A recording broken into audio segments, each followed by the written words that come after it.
Most days, Barleytown is the center of everything in the Dales. It is the agricultural epicenter, filled with stone buildings and wealth from the grain fields known as the Amber Sea. Between the busy canals and the Five Points Market, it is usually a thriving place where the Red Marshals keep a close watch on trade and culture. But right now, a sickness is spreading. It started down in the casks, the cellar district, after weeks of damp weather spoiled the stores. It is moving through the town district by district. Once the deaths become public, the Red Marshals will likely restrict movement and shutter businesses, causing anyone with money to flee or hide. Now, this is a major problem for Ileana. She is 25 years old, a scoundrel who grew up running the town's rooftops and dodging the watch. She is tired of damp cellars and is focused on one goal, the Great Barleytown Score. She wants a single big payday so she can retire to a villa in the Highlands where no one knows her name. She has spent months working an older, wealthy mark called Halvek Roan. Now, this wealthy mark, he is the first step in her plan. If the sickness reaches him first or forces him into isolation, her entire future rots before it even starts. All right, so that is a setup for this session. I'm playing Ileana, and we're moving into the first adventure. Based on the solo rules for step 3, the oracles gave me a natural condition, and it was this spreading sickness. And it's not just a single obstacle. I also rolled that it is a ticking clock that creates pressure across the entire adventure. So my main goal right now is to reach my mark and secure the first part of the great score before the city goes into total lockdown. So that is step 3. And so now we will move into step 2. I mean, oh my God, how did I go backwards? Step 4. So yes, this is our problem. This threat directly threatens our skill or trade quest, which is everyone's a mark, they just don't know it yet. And this mark matters. He's a real keystone. So if we do nothing, the city's crisis takes him off the board. If we act too aggressively, we can risk spooking him. And Ileana, we've been working him for a long time, and we don't want to reveal too much. We don't want to burn the con. So that is the premise of the entire adventure. So hopefully each scene is mostly about getting closer to him, protecting access, accelerating the con, and hopefully mitigating fallout. So we'll play multiple scenes under the same premise until the countdown either resolves, the mark is secured or lost, or the adventure collapses into just a bunch of consequences, which is a possibility. Then we will wrap up the adventure and either, spin forward, go forward, or, roll into a new adventure challenge. But that depends, because I'm testing this out to see how well the rules will support me, like how easy it makes it to roll all this stuff up, how much work I have to do, like creatively on my own versus getting help from the book, being a GM emulator. So we have her mark, Halvek Roan, late 60s older man. He's like a grain magnate, informal civic authority. He's a very respected elder. He's been called the pillar of Barleytown, broad-shouldered, slightly stooped with age, neatly trimmed beard. He has these heavy lidded eyes. He dresses plainly but expensively.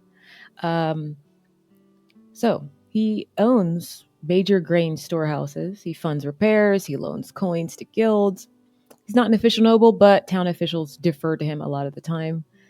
So he's not loved per se, but he is respected and trusted. And so he has access to a lot of stuff. So of course, we've been working him for a while now. So that is Halvek Roan. And I'm using FoundryVTT. And here he is on the screen real quick. But yeah, he controls a lot. He has access to grain. He has storage manifests. He has trade contacts. Very important man to have on your good side. Oh, actually, to be on his good side, per se. So let's see what's next. So we did step 3, discover our first adventure. So now we have we have set up a scene. So it's because this adventure is made up of scenes, you play through them and then go to the next one. So let's go back to the conflict oracle to reveal the central challenge in the scene, how it gets in your way, where it takes place, how it unfolds, and what other challenges are present. And then we'll go to step 5 to choose or create a challenge profile and see how well that all works. So let's go to page 245. And this is the challenge oracle. It's used to generate a series challenge, adventure challenge, or a scene challenge. And so it has 7 columns, starting from the core aspects of the conflict and then going towards secondary and optional aspects. So start by rolling a d66 or picking an entry from the central challenge column. So we're going to roll. Keep it nice and random and surprising. So we are making the scene challenge. Okay, so let's see what it is. Let's roll a d66.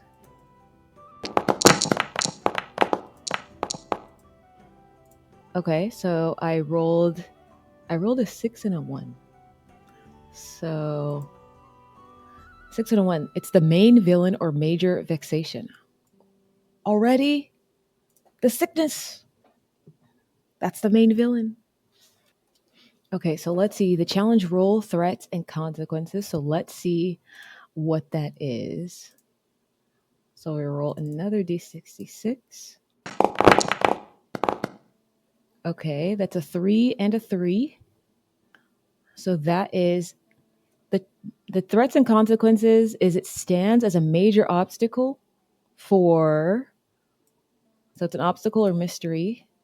It's a blocker for sure. So who does it? Who's the target of the challenge? So another d66. Let's see. Okay, that is a 2 and a 5 for us to see who the major. Okay, that is a quest-related ideal or goal. Oh man, that is right on point. Okay. Oh my god, this is like actually perfect for what I rolled up for my adventure. So let's see the location. Oh, I'm glad there's a location roll because I was like, I don't know where this is taking place. Okay. Okay, that's a 6 and a 2. So the location is down in in ruins, dungeon, or a magical laboratory. Okay. It's kind of fitting. Like this is a sickness that, Okay, is there anything else? Unfolding of the challenge. Secondary challenge. And then there's story tags. Let's see. I like these story tags in this row actually. So let's go with that. We're going to stick with the story tags, which are sensory effects. So there is loud noise, creepy vibes, the putrid smell, blinding sunlight. All makes sense for this creeping blight that has come into the town. We won't have a secondary challenge for right now, but what does unfolding of the challenge mean? Because these examples don't have unfolding of the challenge. Okay, so let's just roll another d66. I'm not sure I'll have to look up what unfolding of the challenge means later, but okay, that is a 3 and a 5. So unfolding of the challenge is an ambush or a surprise. Definitely a surprise for sure. Okay, so putting it all together, the central challenge for this scene of the adventure, the first scene, it's a major vexation tied to the true power behind Barleytown's crisis. This is what's standing in Ileana's way. It's not the sickness itself, but something rooted deeper, older, and actively obstructing her long-term goal. And so this challenge blocks progress toward her quest-related goal, which is the Great Barleytown Score, and securing Helvek Roan as step 1. But how does this get in her way? It cuts off leverage. So this is a mystery blocked situation as I rolled up. So information is missing or access is denied. Somebody has already acted to keep this sealed. So until this is addressed, I can't move forward.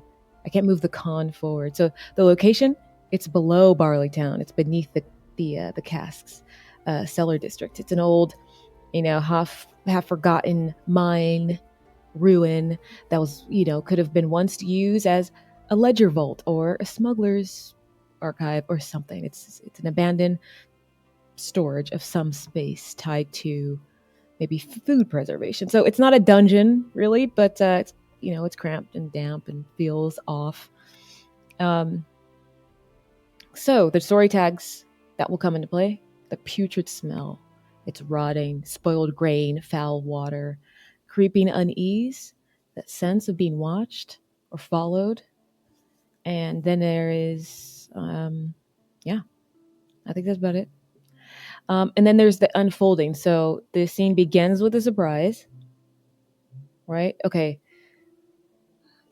So it begins with a surprise. Maybe Ileana's not alone down here. We're not sure. The confrontation happens fast before I have full context. So let's move on to step 5, which is challenge profile. So now we need challenge profiles. I am going to roll on the pre-made profile oracle to determine that main obstacle and then maybe a secondary physical or environmental challenge. Now, this is where choosing might be a better option because I might roll for something. I don't know. Let's see. So there's pre-made. There's the pre-made profile. Okay, so let's choose. I think I'm going to choose whatever makes the most sense, actually. So we're not in homestead or village or outskirts and fields, really. We're not on the trail or in the wilds or open water. Forsaken places, maybe. There's town and city, which is plague-rats or stained saint. That is creatures. There's also people. Ardent knight, distrustful ruler. There's the blighted badlands, so corrupted vermin, greedy dragon, swarm of insects, lone tracker. These work, actually. Okay, so let's go with, I think, obsessive cultist for town and city. That could be interesting. And then secondary challenge, plague rats. Of course, there's plague rats down here. So let's go with that. So we have plague rats is 162, obsessive cultist is 163. Okay, nice. They're in similar areas. So we got plague rats. Ooh, obsessive cultist is a tier 3. Okay, nothing to scoff at. Okay, so now we have the challenges. What's next is playing through the scene, use it in game loop. So we will describe the scene. We can use details from the conflict oracle to paint a picture of the situation. We'll use question oracles to answer any unclear details. Then we'll set the scene stakes, and then we'll introduce challenges and make threats. And then we'll take action. So first, establish. So now we describe the scene. Beneath Barleytown, there is an abandoned mine. It opens behind a concealed access shaft. We hear old timber supports creak. The air is damp. It's heavy with the putrid rot, stagnant water. Loose gravel skitters. Small rats surge and scatter along the tracks and collapsed tunnels. So deeper in, I hear chanting echoes off of the stone. Hooded figures are occupying a widened chamber where mining carts lie overturned. You can see the candlelight glints off of a dagger as a cultist steps forward. And we don't see, the rats don't flee, they converge like they're being controlled. So what are the scene stakes? This mine holds proof or leverage tied to the sickness and those accelerating it. So securing it preserves momentum towards Halvik Roan. So failing here costs and risks advancing. Sickness spreads 1. So we don't want that. Let's add the tags and statuses. So this will be sickness spreads 1. And then we also have the putrid rot smell. So now we introduce a challenge and make threats. The main challenge is the obsessive cultists. Occultists, they bear a sinister mark, and they're fixing Ileana with a knowing stare. And then we have the secondary challenge, which is the plague rats, and they are a swarm. So they flood the tunnels, narrowing exits and forcing close quarters. Okay, so Now it's action time. What is Ileana's action? So take a hero action responding to the situation and resolve it normally. So, what action? Because there is the obsessive cultist.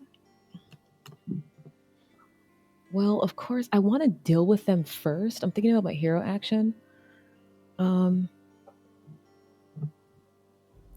mean, she doesn't know what they're doing. I think she's heard whispers of a sickness. So I think we're going to hide first and get more info on them and what they are doing and saying that is affecting the town. Don't want to immediately. I didn't make her like a fighty character, so there's not much I can do in terms of like taking them out physically.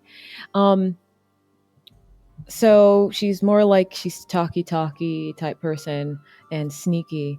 So she's more of like a social based character in charisma, but right now we're going to be sneaky. We're just going to listen in. So what tags will I use for Ileana?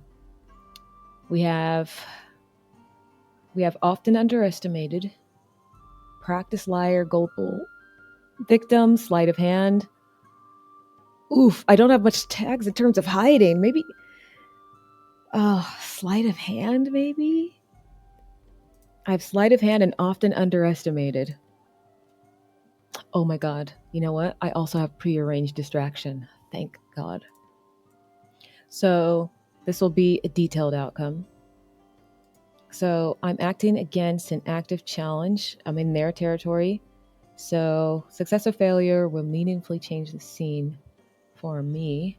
So I will do the 2d6 plus power. So that was 3. So let's see what it is. Let's make the roll. This is a detailed roll. And I just have those 3 for right now. Okay, so I have 2d6 plus 3. And that's all I got. So let's roll. Oh no. A 7. Okay, it's a 7. So 7 to 9. Okay, I still have 3 power. Okay, there are consequences though. So the action unfolds as expected or better, achieving its intended goal. Now the narrator can also give you useful tags or statuses. The narrator decides on a narrative development detrimental to the hero and can give or remove a tag or status in a way that hinders the hero. But I can also spend the power to add or scratch a tag, add or reduce a status, discover a valuable detail. I think that's what I'm wanting. I do want valuable details for sure. So I do, I melt into the mind shadows. My prearranged distraction draws attention downslope, and the cultists take the bait. So they're now close enough to hear, and I catch fragments of the chant and hushed arguments. So what I learn is they are deliberately nurturing the sickness. They're not curing it. And the mind's damp tunnels are being used to like breed and drive the rats upward. And their work is meant to pressure the town's elders into silence and compliance. So I learned 3 valuable details. So it shows that the sickness is intentional and organized. But there is a consequence. So shift position, a rat swarm surges unexpectedly. And they come at me and they start to crawl over her boots and legs. And I'm frozen mid-move. And so now I am swarmed over 2. That's the consequence. Ooh. So we'll add that here. Swarmed over 2. So no harm yet. I am not infected by the plague rats. But remaining hidden just got a lot harder. So can't delay here. So I have that information. I'm partially compromised by the environment. The cultists but are still unaware of who is here. So it's my move. So my next action. So I'm swarmed over 2, which is disgusting. So I'm trying not to scream. Let's see. She's like a people person. She's not a rat person. Ooh. Oh my god, none of her tags are helpful here. Oh my gosh, what do I do? So I have this information. I want to find a way. I am swarmed over 2. I don't have to deal with them per se right now, but I want to find a way. Okay, so there was some type of like sacrificial dagger or something. So I want to maybe steal documents or an important item when they're not looking. I'm definitely trying to hinder their progress now that I know what they're up to. But I'm also have like rats scurrying around my boots and stuff like that. Oof, prearranged distraction again is like the only. Wow. It's the only thing that can help. Is there anything else that makes sense narratively? I guess expert appraiser is I have the eye for looking for good items, but it's harder from afar. So the weakness tag comes in. So yep, that makes sense. Oh, you know what? Sleight of hand and pickpocketing. I'm good at like picking stuff up without being noticed. So I have 4 tags minus 1 because of the weakness tag.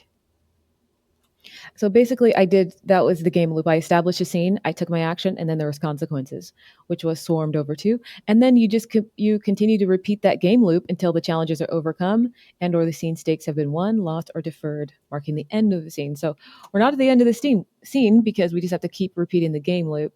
And you kind of know, I mean, I've played this game a lot, so I know naturally already, but you kind of know when the scene is over. So this is a detailed outcome because we're acting against the main challenge. I'm attempting to steal a key item, dagger documents, and it will alter the cult's capability, which is my goal. And I'm also invoking a weakness tag. Yeah. So I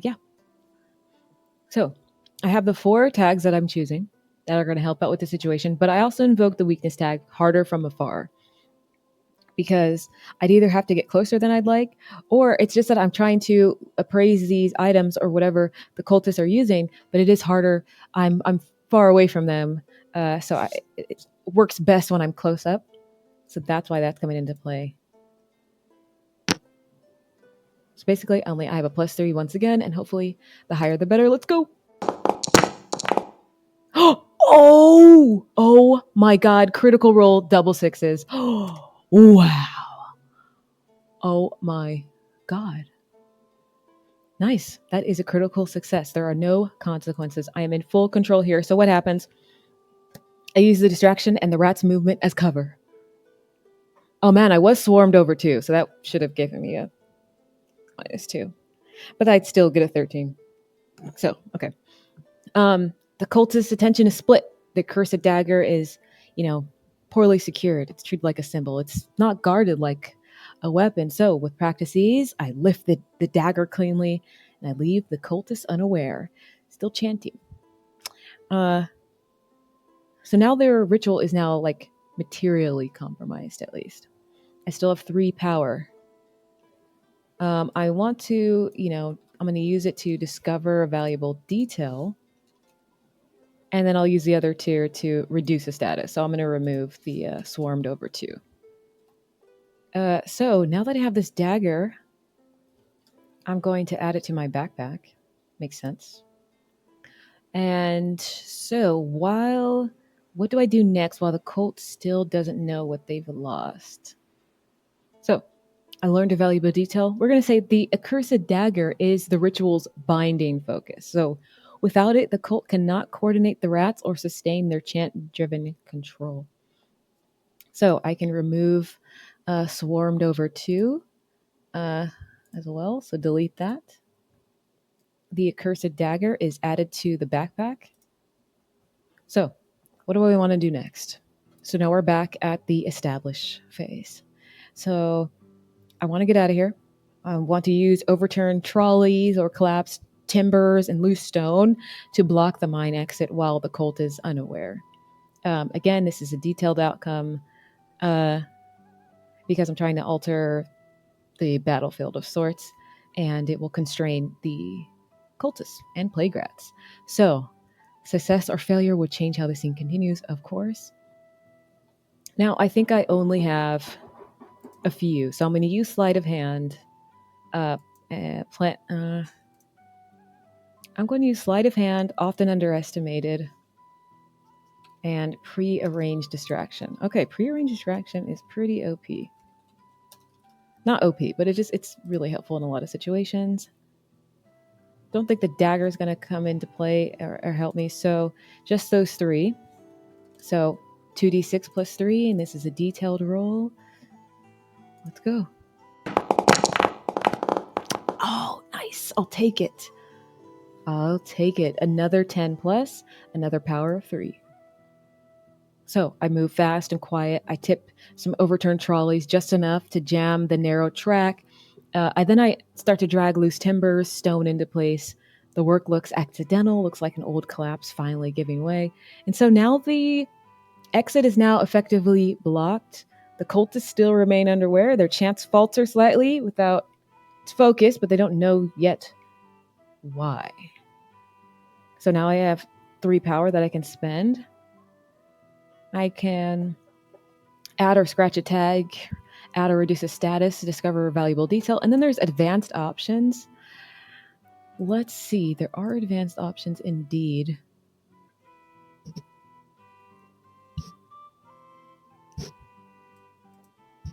Okay, so what I'm going to do is I am going to use an extra feat because I think it's not used enough in game. This is a mechanic that's kind of like out of sight, out of mind, often forgotten because it's not core to gameplay, but they are fun and I'm going to use it. So what I'm going to use, I have 3 power. I'm going to add a tag. I'm going to add a helpful tag for 2 power. It's going to be like something to do with like information. And then I'm going to use an extra feat. Let's see, you can prevent countering or defending from an incoming threat, or blocking an opponent from getting what they want. So I just want to block off the cultists from their plans for now. I know it won't be forever, but at least that'll give me more time. And so I have a new tag. I know the source of the sickness. I know it's being deliberately nurtured and driven via ritual control and rat swarms. So I want to use this to reference this credibly when speaking to elders, merchants, or officials. So it's a tag, and I'll add that to my character sheet. Okay, so that is where we will wrap up the scene. I think that marks the end of the scene. She got out. Had a little bit of a complication, had some rats swarm over me, but we quickly evaded it. So we're going to wrap up the scene. So it says tie up loose ends, consider the scene, consequences, give out scene rewards. So that is step 7, and then return to step 4 to discover the next scene. Okay, so scene 1 done. And in my notes, I will have like a summary of the scene, and then like I'll name this scene. I'll call it scene 1. Underneath Barleytown, or like the Barleytown mine, something like that. Okay, so that is where we will end scene 1. Interesting. So we return to step 4 to discover the next scene. So, okay, so let's discover the next scene. That was interesting. So what I'm finding is that you establish action consequences, and I think it's easier because I do run this game for people. If I was a newbie to this game, I'm interested to see that perspective. Like if you would understand this core gameplay loop. So we are going back to the Conflict Oracle. We're moving to a new scene. So let's see. First, we will do the central challenge. So let's roll that D66 and see what we get. Okay, it is a 3 and a 1. So that is the terrain. The central challenge is the terrain. Interesting. Okay. This is her. I mean, kind of makes sense. She's like just leaving the mine. This is the new scene. A vignette could be interesting. It says, The book says to use a landscape journey, a location challenge, or a vignette. A landscape journey is interesting. It's made up of vignettes, and vignettes are like little tiny challenges that build up and make a journey. Or it could be just a challenge within the location. But let's see where the, like, how it obstructs me, like the challenge roll. That's threats and consequences here. So that is another D66. Let's see what that is. Okay, that is a 1 and a 6. A 1 and a 6. Socially, emotionally endangers. It's aggressor or influence. It ruins reputation or harm psyche. Negative social or emotional statuses. Interesting. So something about this challenge is going to mess with me. Like the terrain is going to socially or emotionally endanger someone. So let's see who the target of the challenge is. Who or what the target is. So that's another D66. Let's see. Okay. That is a 3 and a 1. So a 3 and a 1 is a quest-related location or region. A quest-related. Okay, so it is a location. It's a terrain. But where is this terrain? You know, we could roll. Let's roll, and if it doesn't make sense, we'll choose. So there we go. I rolled a 5 and a 3 for the location. So that is near a violent conflict on a battlefield. I'm not sure. Let's do it in a bustling area with many people because it's going to affect socially, right? So I like that one. I think unfolding of the challenge just means like how it unfolds. And I don't know why my brain wasn't understanding that earlier. Let's roll another 2d6 and see how it unfolds. Okay, that's an 11. So overt action or aggression. And then let's roll for a secondary challenge. Why not? That is a 4-4. So secondary challenge is the heroes are separated or isolated. I don't have anybody with me, so I can't be separated. So I re-rolled. I got 2-2. So an unrelated monster, an aggressor. Okay, so we move back up towards the city. And so basically everything that I rolled, what it means narratively or fictionally is that Ilana is moving through a crowded, high visibility part of Barleytown. It's tied to her long-term plan. The city itself is kind of working against her here. The layout, crowds, the watchful eyes, and the social danger is real. Being recognized, cornered, or publicly challenged, violence or confrontation can break out openly. So the danger is not the cult this time. It's more opportunistic and immediate. And so I think using the bewildering city journey is a good challenge to go with. And it's just full of vignettes and tags. So the terrain is the city itself. And it is a quest-related district of Barleytown, so it's tied to my long-term plan. And we'll have the brutal outlaws be... So there are brutal outlaws here in the PDF. So if we see, this is a journey, which is a landscape here, and it's just full of vignettes. All these little squares here are vignettes. So you can have the seedy underbelly, inquisitive guards, bustling bazaar, a sinister looking shop. So these are all little quick beats that you will play through. They're not full scenes, but they can make up a scene. You don't have to use all of them either. You can just choose a few. They're just easy to grab and snatch for a quick scene and to present challenges and consequences and things like that. So, for example, if they're in the seedy underbelly part of the city or a town, you say, so you pass through the part of town that one enters only when they have a very good reason. Keep on your toes. And then so these are all threats, I believe. Right? So some rough and tumble folk block your path and treat you to a beating if you don't turn back. And then you deal with it really quickly. You know, it's a quick outcome. If all ends well, nothing happens. But if there's consequences, they end up beating you up and you get bruised too, you know. But you can make a reaction roll, of course, to try to negate that. But that's what will happen if you fail certain rolls. And then you're still in the seedy underbelly. And then maybe a beggar asks you for alms here. So you can be short on coin 1. You could take that status and optionally scratch an item tag, or you could be guilty 1. So it's all these little things that make up a little vignette, little beat. They're not meant to last. They're not supposed to take up an entire scene. They're really quick. So now it is time for step 6 again. So we are going to establish. So we describe the scene. We'll use the details from the conflict article to help paint the picture. Ileana emerges into the bustling bazaar. It's where Barleytown pretty much presses in from all sides. Stalls crowd, cobblestone, voices overlap, coins clink, steam rises from food carts.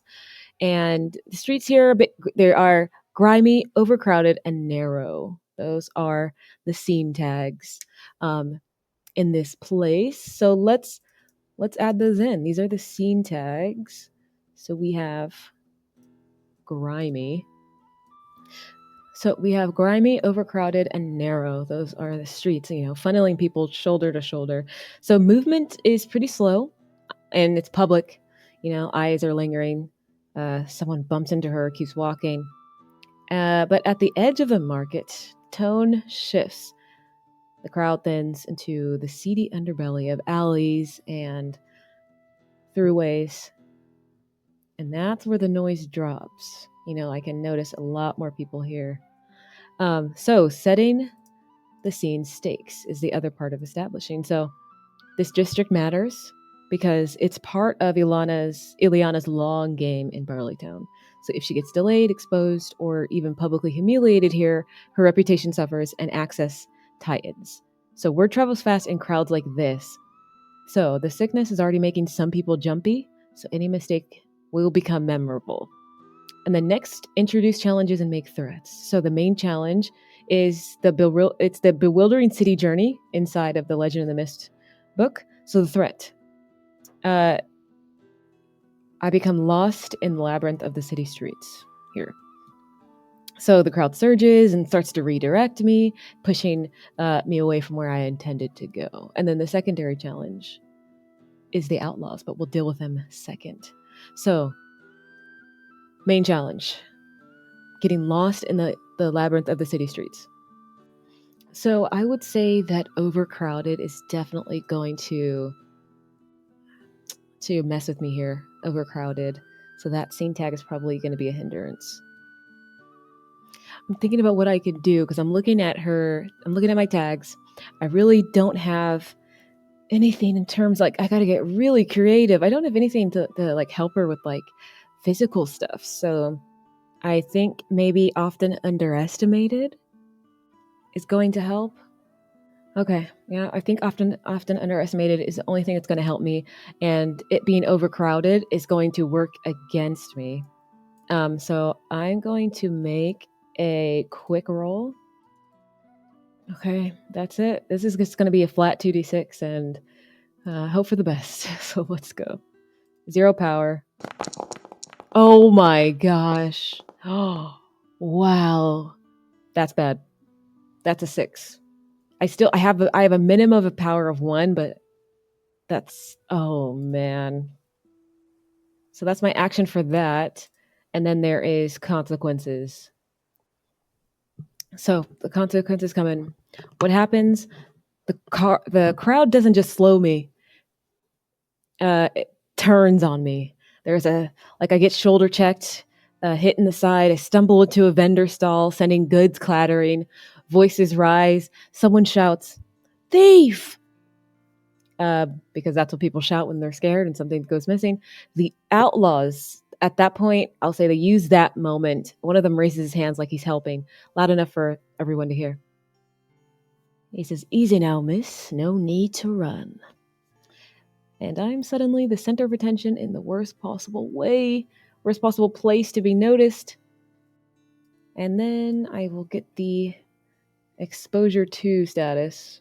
Oh, That's unfortunate. So I'm not lost, but I am identified in the crowd. The outlaws now have social leverage. So now I gotta deal with the outlaws. Okay, I'm not good at slipping away, but I am good at talking. So that's what I'm going to do. Now that the outlaws are near me, I'm just going to tell them that, listen, I'm just trying to get home to my sick grandmother in bed. And then I tell them I was just trying to buy her some medicine. Won't you let me go? So as I'm going to use often underestimated, gullible victims, practice liar. And I'm going to use pickpocketing because I'm going to try to steal something from someone as so I can show like steal a vial from someone. Actually, not pickpocketing, prearranged distraction. There we go. Okay, so the weakness tag that's going to come into play is past victims because and exposure to. Oof. I think that's just a +1. But yeah, I'm still gonna call in to play past victims because she's, burned a few people here and there. So this is a risk lying to these people. So let's roll. Oh my god. Okay, 7 to 9. I thought it was another 6. Okay. I only have 1 power. Okay, 7 to 9. That's a mixed success. So I sell it not cleanly, but well enough. Story lands. The word medicine maybe shifts the tone. One of the outlaw hesitates, glancing around at the crowd. And they let me pass. So I still have 1 power. So I would use 1 power to actually reduce a status. And then I'll put exposure down to 1. But it's a mixed success. So they let me go, but my face has been marked. They will remember me. So that comes into play. We'll say marked face 1. Okay, so we still need to get out of here. We're not quite out. We kind of got distracted or held up by the outlaws. So we'll do a quick roll. We need to get out of this bustling bazaar still. I'll say it's still overcrowded, so I think that is going to work against me. Okay, so I still need to get through. I think the only 2 that I can use right now, I think I'm going to use prearranged distraction and often underestimated as that's all that makes sense to me right now. Okay, so let's roll. It's 2 minus 1. This is a quick roll. As I'm trying to get out of here, it's still overcrowded. Come on. I'm rolling bad. Oh my. Wow, that's a 6. I tried to ride that last surge of the crowd, but the bazaar seems to close in even more. A cart overturns, people shout, someone stumbles into me, and don't make clean progress at all. I am officially lost in the bazaar as I get turned around. Okay, so I'm going to try to haggle with someone to help lead me out of here. I tell them I'm going to pay, that I know some really nice people down at the casino. There's some good coin in it. I do have a heavy purse full of silver, so I will use that. I will use some haggling and a practice liar and gullible victims. Okay, so I'm going to roll. Nothing really hinders me at this point, I think. Being lost, really. I'm already lost. And I'm asking someone for help to fix that. So I don't think it's going to come into play. So I have a power of 4. I've been rolling like trash. Okay, I'll take it. And I have the power of 4. That is good. I have 4 power. So what I'm going to do is I'm going to reduce the status of being lost. And mark face and exposure. And I find a mask. I expertly slip it on as I'm led out of here. And so they don't ask questions. They immediately buy it and they just move. They're cutting through like service lanes, bypass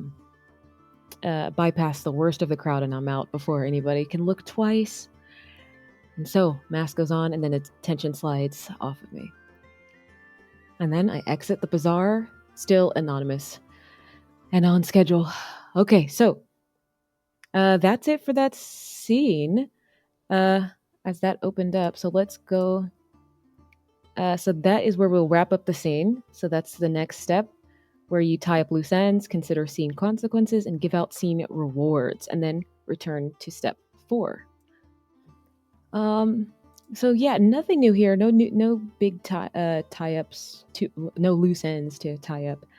And there's no big scene consequences. It was really good that I rolled that 10 plus at the end because that really helped out. So then we return to step 4. Let's do one more scene. Okay, so as usual, let's get the stuff that we need to set up a scene. So we need the central challenge. So I will roll 2d6 and see what it is. Okay, that is 4 and 2. So 4 and 2, that is an event, occurrence, or coincidence. You can use use an occasional journey, event challenge, or a vignette. Okay, so next is the challenge roll, threats, and consequences. Okay, so I got 2 and 6. Okay, so it drains, despoils, or corrupts. Okay, that's fitting with our sickness storyline. Okay, the target of the challenge. Okay, that is 1 and 4. Okay, the target is a quest-related person or group. Ooh, okay. Okay, let's get the location.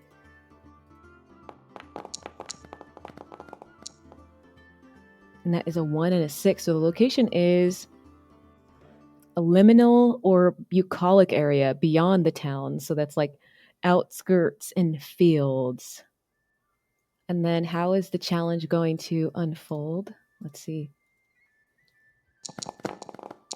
Okay, that's 5 and 1. So sudden reveal upon entering or arriving. Okay, so it suggests using a journey occasion here. So there's one already.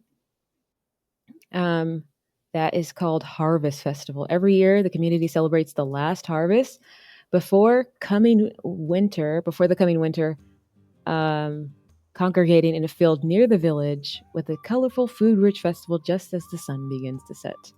So that is what's happening. This is where it's being set. So we have the journey, which is a harvest festival.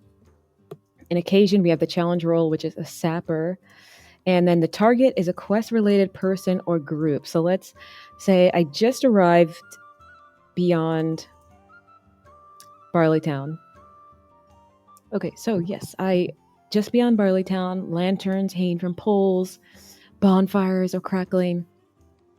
And I could see the past, there's stalls and long tables and smoke and roasting grain and people are drinking cider and you could smell the roasted meats in the air. Everyone is here, or there's a lot of people here. There's laughter, smiles. Harvest looks plentiful. But we will notice that up close, there's wilted greens under the fresh bundles as I get closer. So the setting the scene stakes. This festival is where information moves without contracts or ledgers, so it's very impromptu and unorthodox. So if the sickness is spreading, this crowd might be it. This is probably this is ground zero. But someone Ilana needs for the great Barleytown score, her ultimate goal is here, or it's tied to someone who is. So if panic or corruption or blame takes root tonight, that person becomes unreachable or compromised or ruined. So the scene matters because reputations are quietly written here or lost. So influence can sour before anyone realizes it. It has. So the main challenge is a sapper. It drains leverage, we'll say, instead of an actual person or being. So the sapper threat, someone is watching people, watching patterns and stuff. I notice there's a worried farmer with a half-empty cart. He's being questioned repeatedly. There's a quiet argument near some cider barrels. The voice is low. There's a subtle shift in mood. So I'm going to use the challenge oracle, the challenge action oracle. This helps you choose an action for your challenge based on their role, which was chosen when you rolled the conflict oracle. So my challenge role was sapper. So I'm going to find the role, and then you roll a d6, and the table will point you to a specific consequence that is about to occur and offer a threat that you can use to warn the hero of what is about to happen. So if I go down to sapper and I roll a d6,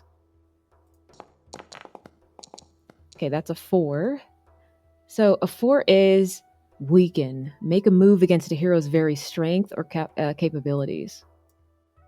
And then 4 was deplete an important resource, reduce a resource status such as supplies, or give a scarcity status such as low on arrows. And so this is what is about to happen. And so looks like leverage is about to be targeted. Something I rely on to make people talk, cooperate, or take me seriously is about to be diminished. At the edge of the festival, I spot this person, but before I can approach, a whispered exchange, something reaches them first, and I overhear just enough to know what's happening. So someone has framed tonight's sickness as shortages, or the shortages as the result of, outsiders exploiting the town. Right now it's just suggested, heavily suggested. So if I do nothing, one thing could happen. Like, if I do nothing, a resource or advantage I rely on will be reduced or spoiled, or I'll gain a scarcity style status, as we found. So this is before any damage. So what am I going to do? I can intervene. I could redirect, undermine the rumor. Well, I'm good at talking. Okay, so I'm going to intervene socially, of course. Okay, so I'm going to intervene, and I overhear the rumor. I jump into this conversation, and I say, it's all hogwash. The city is fine. It's a cough or two, a stomach ache here and there, and, normal human sickness that'll be fixed in a couple days of letting your body do what it needs to do. And so I'm trying to cover up that there's a sickness at all. So I'm going to do a detailed roll because I want people to feel reassured. So let's see. I mean, I know the source of the sickness already. I'm a practice liar, gullible victims. I'm often underestimated.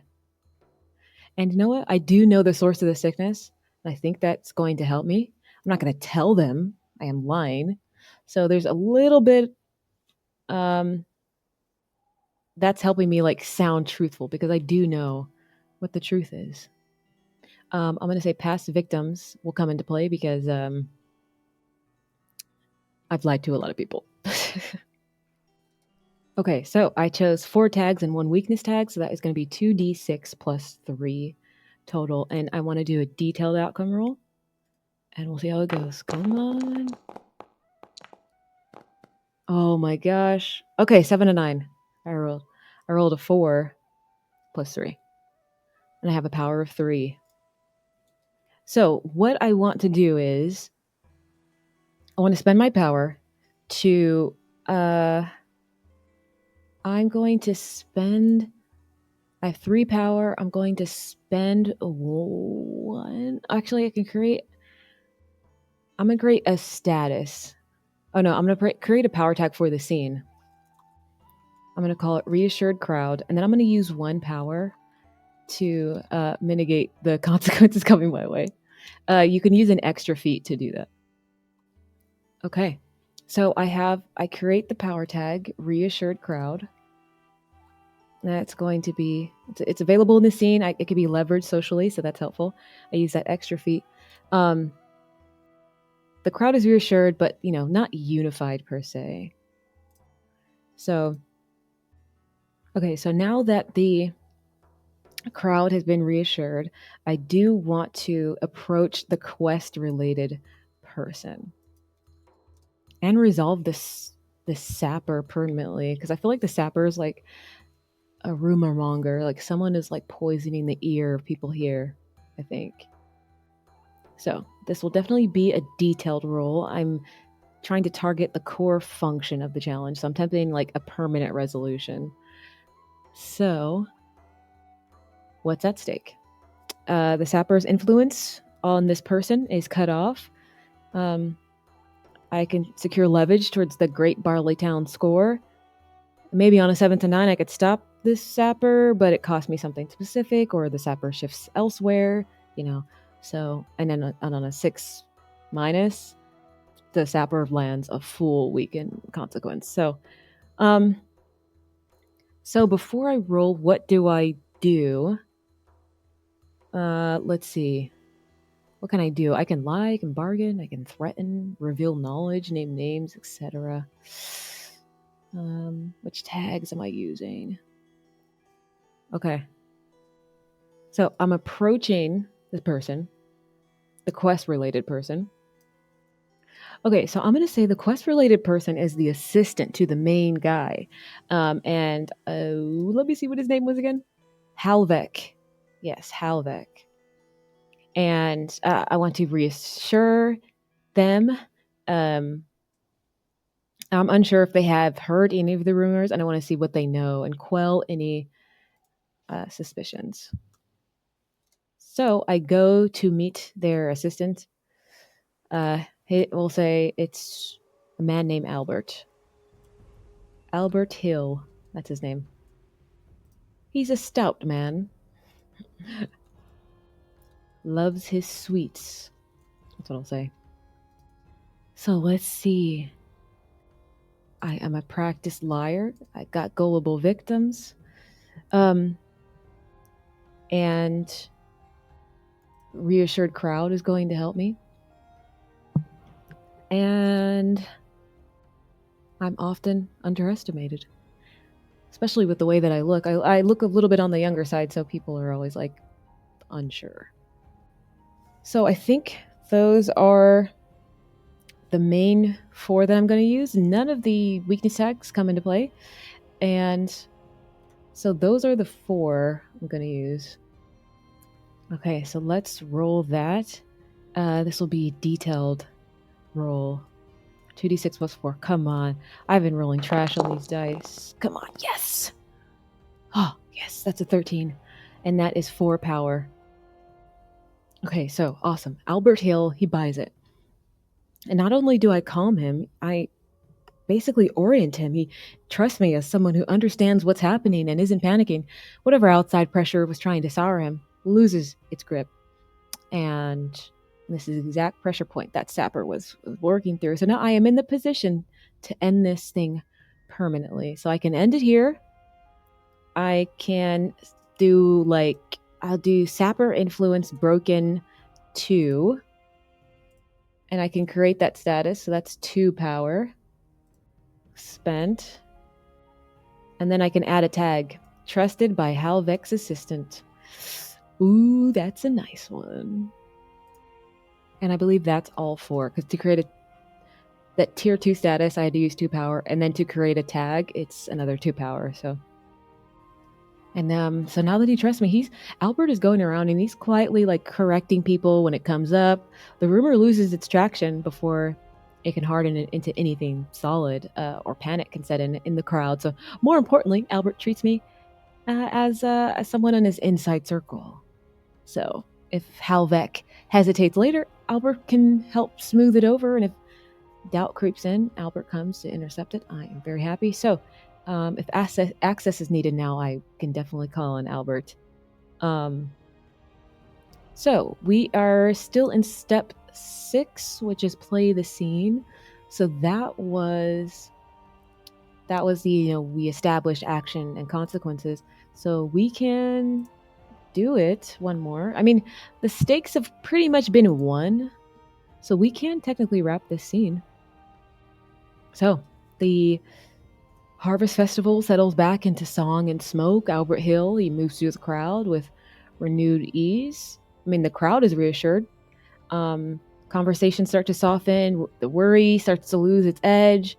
Whatever rumor tried to take root here fails to spread, which is really great. And so I'm going to leave the fields, and I leave in a better position, I think. Very good fictional positioning, especially with getting in the good graces of the assistant of Halvik.